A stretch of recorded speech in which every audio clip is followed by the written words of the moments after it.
What happens when one of Hollywood's most respected actors sits down for what should be a routine promotional interview, only to find himself facing off against a host determined to turn the conversation into a political battlefield? The tension in Studio 6 Amperes was palpable as Gary Oldman settled into his chair across from the panel of The View, expecting to discuss his latest film project. What unfolded instead was a verbal sparring match that would leave audiences stunned and producers scrambling. Before we dive into this incredible clash, make sure you hit that subscribe button and drop a comment below telling us what you think about celebrities mixing entertainment with politics. Now, let's get into what really happened when Gary Oldman met his match in Joy Behar. The morning started innocently enough. Gary Oldman, looking distinguished in his charcoal suit, walked onto the set with his characteristic humble smile. He waved to the audience, shook hands with the co-hosts, and took his seat.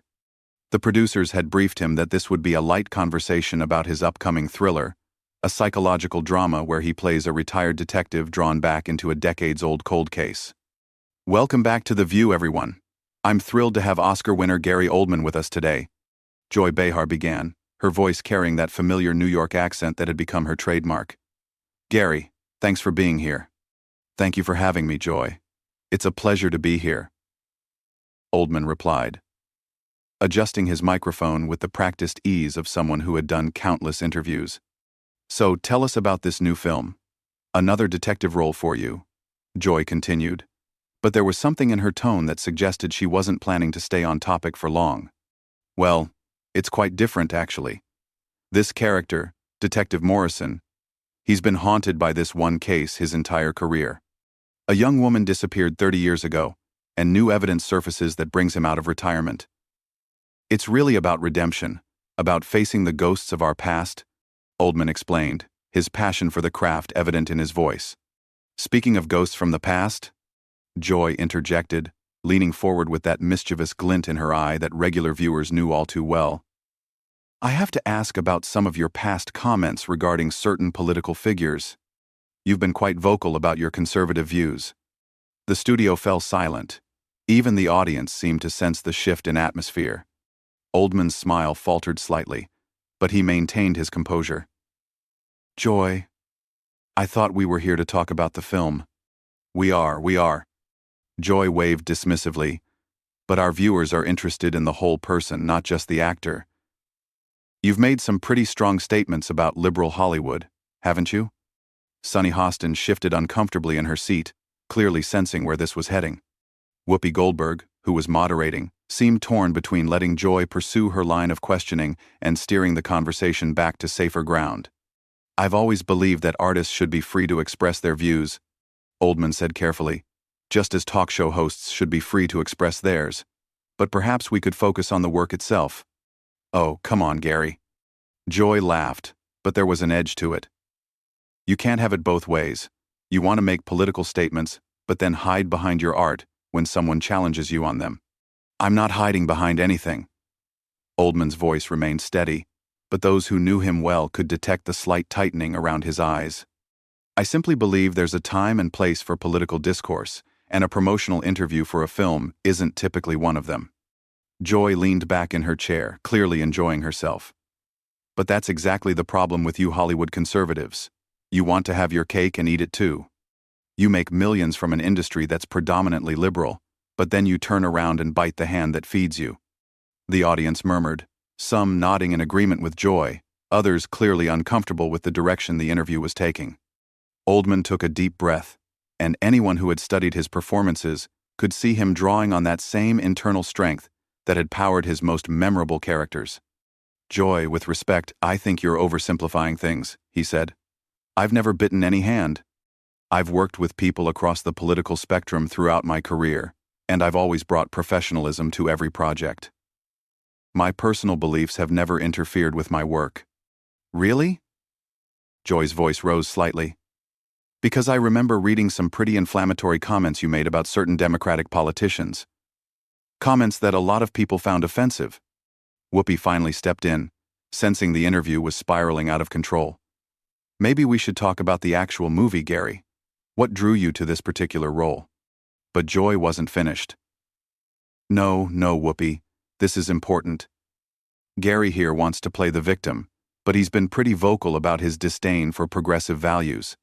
I think our audience deserves to hear him defend those positions." Oldman's jaw tightened almost imperceptibly. "I'm not playing the victim, Joy. And I'm not here to defend anything except my right to have opinions, just like you do. The difference is, when I'm invited to discuss my professional work, I actually discuss my professional work." The dig was subtle but unmistakable. Joy's face flushed slightly, and several audience members actually gasped at the implied criticism of her interviewing style. "Excuse me?" Joy's voice took on that sharp tone that anyone who had watched The View knew meant trouble. "Are you suggesting I don't know how to do my job?" "I'm suggesting that perhaps we could return to the reason I was invited here today," Oldman replied, his British accent seeming to become more pronounced as his patience wore thin. Joy laughed, but it wasn't a pleasant sound. "Oh, this is rich. The British actor is going to lecture the American talk show host about American politics and American television." The comment hung in the air like a toxic cloud. Even Sarah Haynes looked shocked at the blatantly xenophobic undertone of Joy's remark. Oldman's expression didn't change, but something shifted in his posture, a subtle straightening that anyone familiar with his work would recognize as the moment his characters typically stopped retreating and started fighting back. "My nationality has nothing to do with my ability to have informed opinions," he said quietly, but his voice carried clearly throughout the studio. "And it certainly doesn't disqualify me from expecting basic courtesy during an interview." Joy realized she had crossed a line, but rather than backing down, she doubled down. "Look, Gary, nobody's attacking your nationality. But let's be honest here. You live in a bubble. Most actors do. You make millions of dollars pretending to be other people. And somehow that qualifies you to lecture the rest of us about real-world issues." The irony was lost on no one. Here was Joy Behar, who had built her entire career on offering opinions about everything from foreign policy to fashion trends, criticizing an actor for having political views. Oldman smiled, and it wasn't entirely pleasant. "That's an interesting perspective, Joy," Oldman said, that smile still playing at the corners of his mouth. "Especially coming from someone who built her career doing stand-up comedy, and now offers daily commentary on everything from international relations to medical advice. Tell me, what exactly qualifies you to lecture anyone about real-world issues?" The studio went dead silent. You could have heard a pin drop. Joy's mouth opened slightly, clearly not expecting Oldman to turn her own argument back on her so directly. Even the cameramen seemed to freeze, unsure whether they should keep rolling or cut away. I have been doing this for decades," Joy stammered, her usual quick wit apparently deserting her. "I've interviewed presidents, world leaders, I've covered major news events. And I've portrayed presidents, world leaders, and been part of films that examine major historical events," Oldman replied smoothly. "I've spent months researching roles, working with historians, studying the complexities of human nature and political systems. But somehow my insights are invalid because I'm an actor, while yours are valid because you tell jokes and ask questions." Whoopi tried again to regain control. "Okay, let's all take a breath here. Gary, why don't you tell us about working with your co-star in this new film?" But Joy was having none of it. Her face was now noticeably red, and her voice had taken on that shrill quality that emerged when she felt cornered. "Don't you dare compare what I do to what you do. I deal with facts, with real issues that affect real people. You play dress-up for a living." The audience actually gasped audibly this time. Several people could be heard murmuring, "Oh no," and "That's too far." Even Sarah Haynes put her hand to her forehead, clearly embarrassed by her colleague's behavior. Oldman's smile disappeared entirely. When he spoke, his voice was calm, but there was steel underneath it. "I see. So when you spread misinformation about vaccines, that's dealing with facts?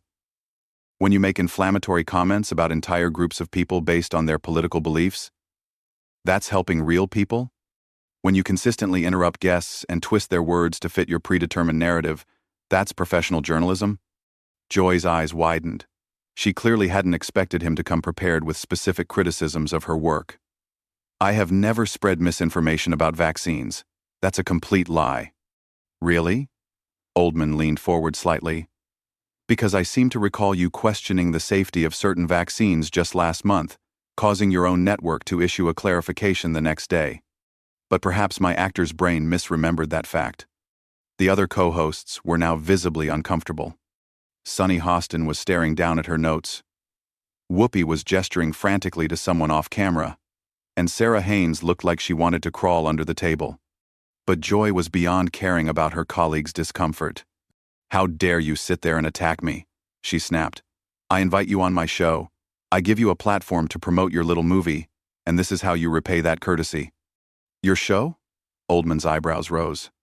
"I wasn't aware you owned The View, Joy.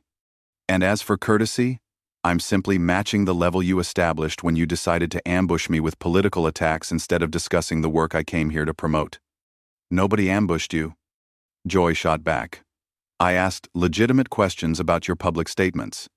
If you can't handle that, maybe you should stick to scripts where other people write your words for you." The insult was so blatant that even some audience members booed. Oldman sat back in his chair, and anyone familiar with his filmography would have recognized the look that crossed his face. It was the same expression he wore in his most powerful dramatic moments, when his characters reached the point of no return. "You know what, Joy?" he said, his voice dropping to barely above a whisper, but somehow carrying more weight than if he had shouted. "I've spent my entire career working with some of the most talented, professional, and respectful people in the entertainment industry. Directors, writers, fellow actors, even talk show hosts who understand the difference between spirited discussion and personal attack. I've been on hundreds of interviews, and I've never once walked out of one." Joy sensed where this was going, and tried to interrupt. "Gary? Let's just—" "But," Oldman continued, raising his voice just enough to talk over her, "I've also never been subjected to such unprofessional, disrespectful behavior from someone who claims to be a journalist. You invited me here under false pretenses. You've insulted my profession, my nationality, and my intelligence. You've made it clear that you have no interest in having an actual conversation." Whoopi was now frantically trying to signal the producers. "Gary, please, let's just reset this whole thing." "No, Whoopi," Oldman said, his eyes never leaving Joy's face. "There's no resetting this. Joy has shown exactly who she is, and I think your viewers deserve to see it too. This isn't journalism, it's not entertainment. It's just mean-spirited grandstanding designed to make her feel important at my expense." Joy's face had gone from red to almost purple. "You arrogant, self-righteous piece of—" "Joy," Whoopi snapped, finally losing her own composure. "That's enough." But Joy was beyond caring. "No, Whoopi. I'm tired of these Hollywood prima donnas thinking they can come on our show and disrespect us.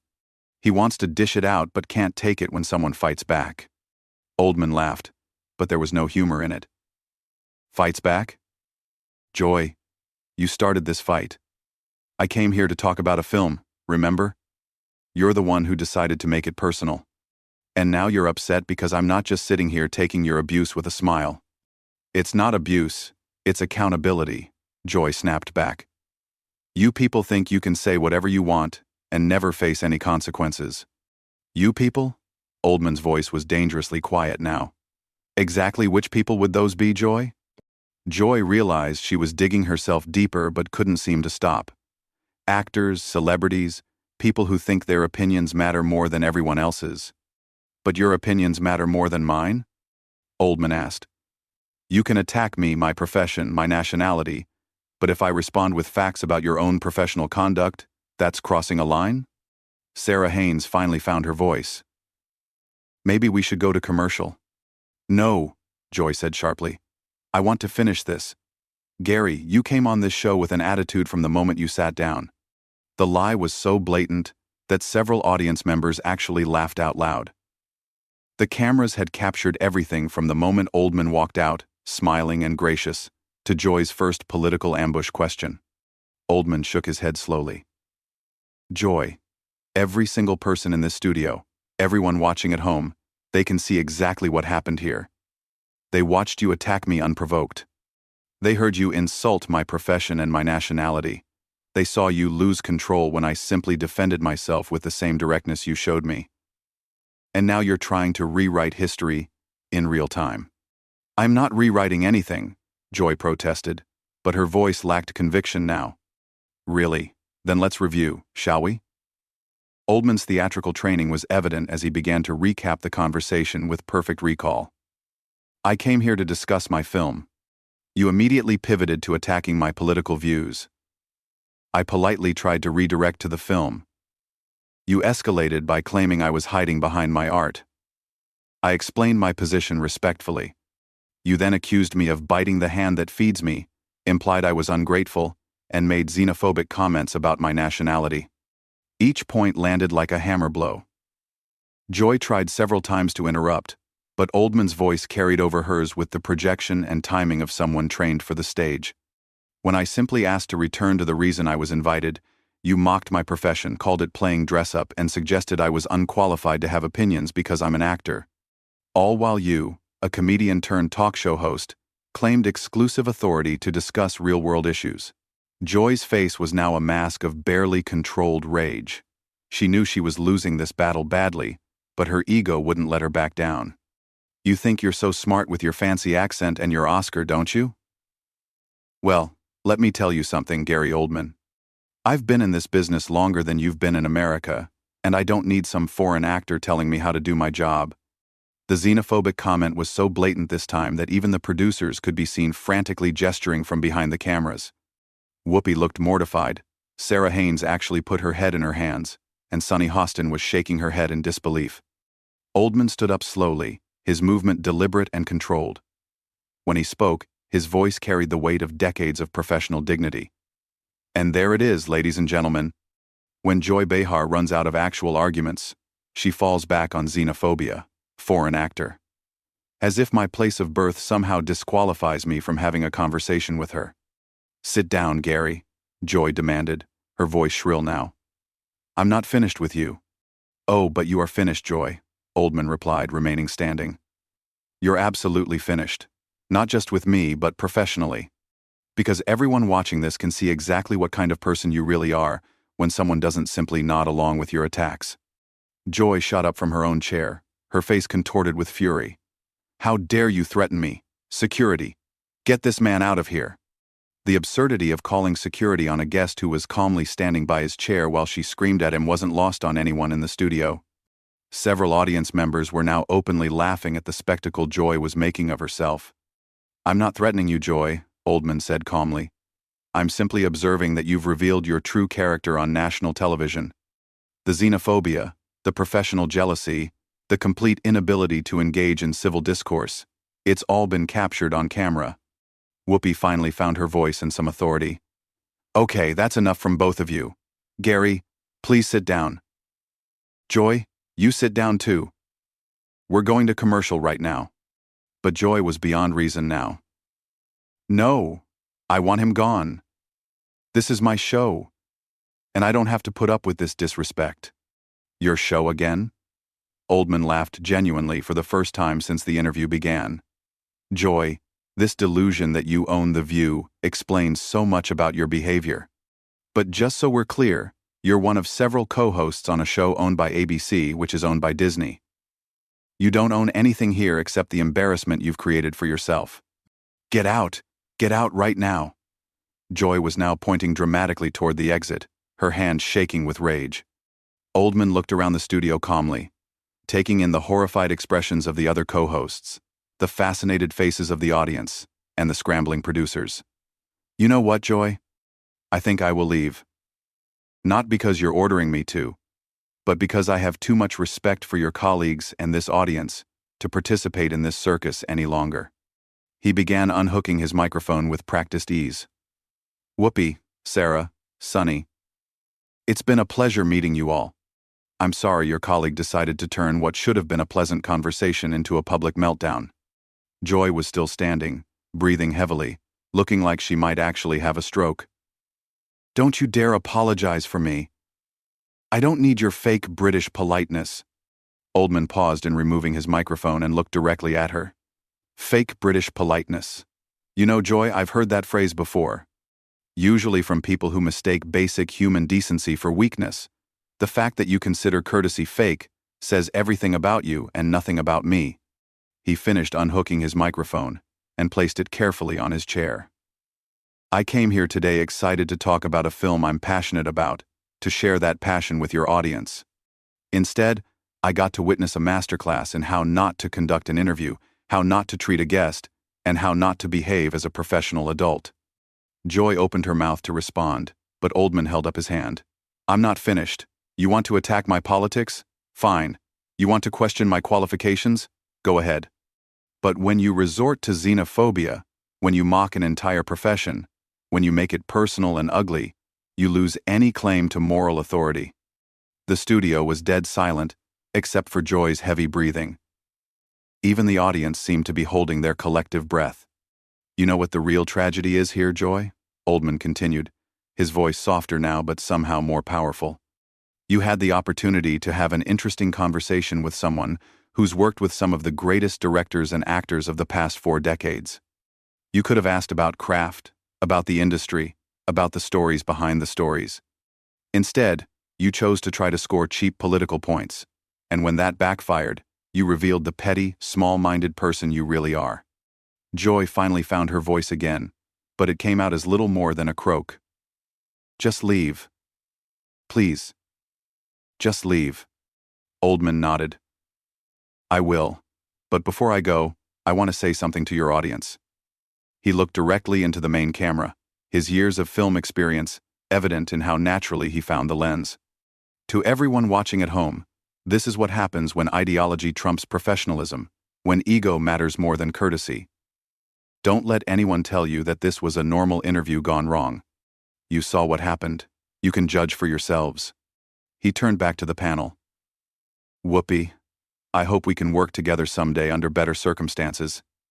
Sarah, Sonny, you both tried to keep things civil, and I appreciate that.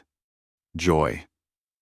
He paused, looking at her with something that might have been pity. I hope you get whatever help you need. End of das. Joy. End of chapter I. With that, Gary Oldman walked calmly toward the exit, his dignity intact, while Joy Behar stood trembling with rage behind him. As he reached the edge of the stage, he turned back one last time. Oh, and Joy? The film opens nationwide next weekend. I hope your viewers will judge it on its merits rather than on your behavior today. The exit line was perfect, delivered with the timing of a master actor who knew exactly when to leave the stage. As Oldman disappeared into the wings, the camera caught Joy collapsing back into her chair, her face a mixture of exhaustion and humiliation. Whoopi was frantically signaling for commercial. Sarah and Sonny were staring at Joy in shock, and the audience was buzzing with excited chatter. The whole confrontation had lasted less than 20 minutes, but it had completely destroyed Joy's credibility and elevated Oldman to a new level of respect among viewers who watched him stand up to a bully with grace and intelligence.